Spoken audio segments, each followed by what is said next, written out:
James Cameron Hollywood के उन चुनिंदा फिल्म मेकर्स में से एक है जिनके नाम भर से दुनिया भर के सिनेमा हॉल भर जाते हैं। उनकी हर फिल्म सिनेमा देखने के अनुभव को एक नई ऊंचाई देती है। टाइटैनिक जैसी वर्ल्ड क्लास फिल्म देने के बाद जेम्स कैमरन सिर्फ अवतार सीरीज की फिल्में बना रहे हैं। 2009 में आई पहली अवतार फिल्म ने इतिहास रच दिया था और 2022 में आई अवतार द वे ऑफ वाटर ने और भी बड़ा तहलका मचाया था। अब कैमरन इसी सीरीज के तीसरे पार्ट के साथ वापस आ रहे हैं, अवतार फायर एंड ऐश। मेकर्स के मुताबिक ये सिर्फ एक फिल्म नहीं बल्कि एक एक्सपीरियंस होने जा रही है, जहां पेंडोरा की दुनिया का एक नया और डरावना पहलू दिखेगा। इसमें पेंडोरा के ज्वालामुखी इलाकों की कहानी होगी। चलिए जानते हैं इस मेगा प्रोजेक्ट से जुड़ी हर बारीक से बारीक जानकारी, इसकी star cast, budget, shooting locations और उन सभी चीजों के बारे में जो इसे कैमरन की अब तक की सबसे महत्वाकांक्षी फिल्म बनाती है।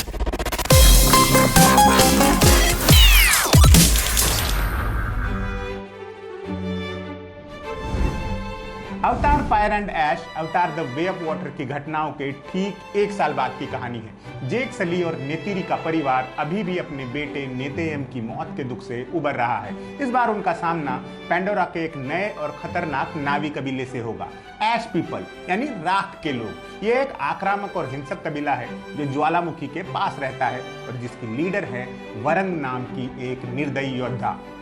इस फिल्म में पेंडोरा के उन हिस्सों को दिखाया जाएगा जो आग और राख से भरे हुए हैं। ऐश पीपल का अपना अलग दर्शन है और वो आइवा देवी में विश्वास नहीं करते, वो पावर और डोमिनेशन में यकीन रखते हैं। कैमरन ने कहा है कि ये फिल्म ट्रांजिशनल है, यानी ये दूसरी और चौथी फिल्म के बीच पुल का काम करेगी। ये फिल्म दुख, बदला और मॉरल कॉन्फ्लिक्ट के थीम्स को एक्सप्लोर करेगी। जेक और नेतिरी को अपने परिवार और अपनी जनता को बचाने के लिए नई चुनौतियों का सामना करना पड़ेगा।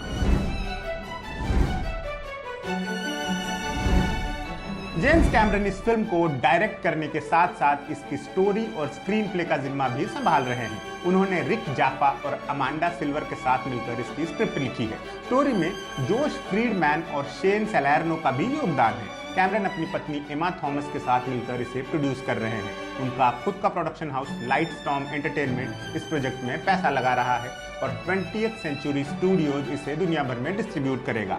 सिनेमेटोग्राफी रसेल कारपेंटर की होगी, म्यूजिक रहेगा साइमन फ्रैंकलिन का।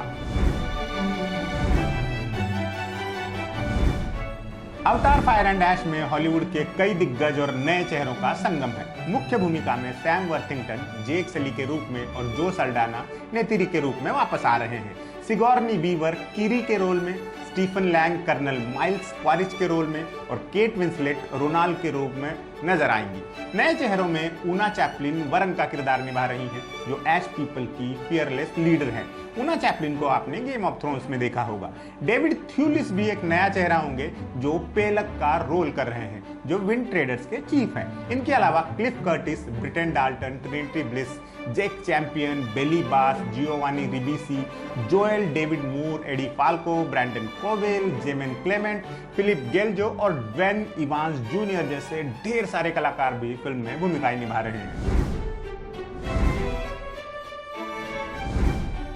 अब आते हैं फिल्म के बजट पर। अवतार जैसी ग्रैंड सीरीज की फिल्म है तो बजट भी उसी हिसाब का होगा। अवतार फायर एंड ऐश का अनुमानित प्रोडक्शन बजट है $25 करोड़। इसे भारतीय मुद्रा में बताया जाए तो लगभग 2194 करोड़ बनते हैं। दिलचस्प बात यह है कि यह बजट अवतार द वे ऑफ वाटर के बजट से 45% कम है, जो कि $46 करोड़ था। इसकी वजह यह है कि दोनों फिल्में एक साथ शूट हुई थी तो सेट्स, टेक्नोलॉजी और विजुअल इफेक्ट्स के इंफ्रास्ट्रक्चर का दोबारा इस्तेमाल हुआ।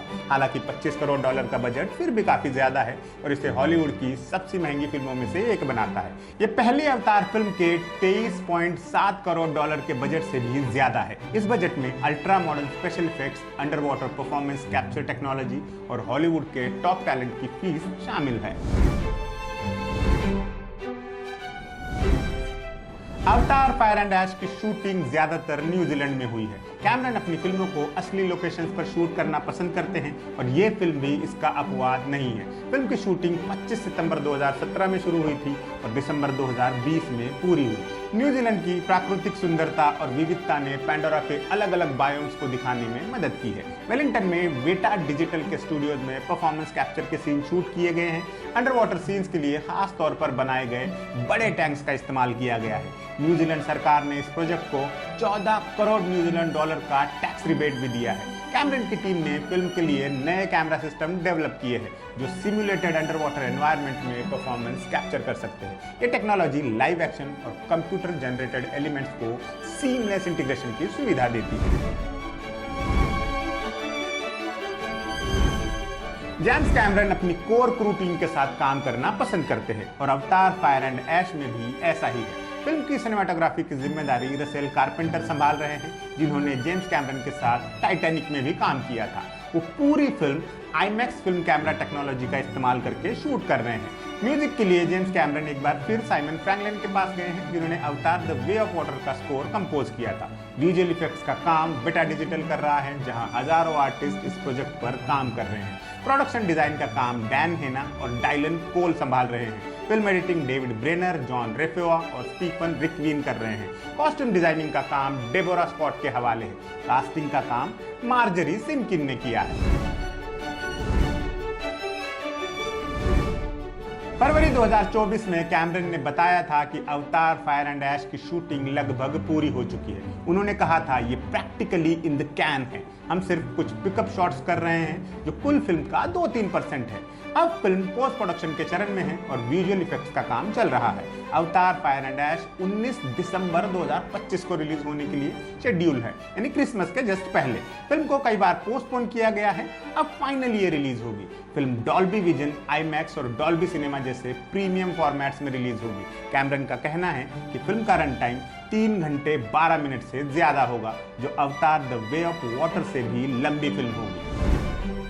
तो ये थी जेम्स कैमरन की अवतार फायर एंड ऐश की खास डिटेल्स जो अब तक सामने आई है। आगे जैसे ही हमें कुछ और पता चलेगा हम आपको बता ही देंगे। अवतार फायर एंड ऐश एक ऐसा प्रोजेक्ट है जो न केवल कैमरन के फैंस के लिए बल्कि पूरे सिनेमाई जगत के लिए एक इवेंट फिल्म होगी। हमें यकीन है कि ये कैमरन के आर्टिस्टिक गेज, टेक्निकल ब्रिलियंस और कहानी कहने की कमाल एबिलिटी का एक और सबूत होगी। अब बस इंतजार है 2025 के दिसंबर का, जब पैंडोरा की आग और राख की दुनिया बड़े पर्दे पर जिंदा होगी। आपको क्या लगता है, इस फिल्म में कितना दम होगा? हमें कमेंट करके जरूर बताइए और देखते रहिए एम बोले तो। फ्रेंड्स, कंट्रीमैन, सिनेमा लवर्स, क्या आपकी जिंदगी बहुत बिजी है? अपने काम और सिनेमा के लिए प्रेम दोनों में आप तालमेल नहीं बिठा पा रहे? आपको ये तो जानना है कि सिनेमा की दुनिया में क्या चल रहा है, लेकिन ऑफिस के प्रोजेक्ट्स की डेडलाइन कुछ देखने सुनने का टाइम नहीं दे रही। हमारे पास आपकी समस्या का हल है दोस्तों। कैप्सूल, सिनेमा का कैप्सूल, छोटा पर इफेक्टिव। सिर्फ 5 मिनट निकालिए और सिनेमा की दुनिया में क्या क्या हो रहा है सब जान लीजिए, जो जानने लायक है। सिनेमा का डेली बुलेटिन खबर सिनेमा आपको रोजाना के सारे बड़े अपडेट्स देगा। नई अनाउंसमेंट, फिल्मों का collection, release dates, OTT updates, major controversies, सब कुछ। मंडे टू फ्राइडे रोजाना शाम खबर सिनेमा सिर्फ एम बोलेतो पर।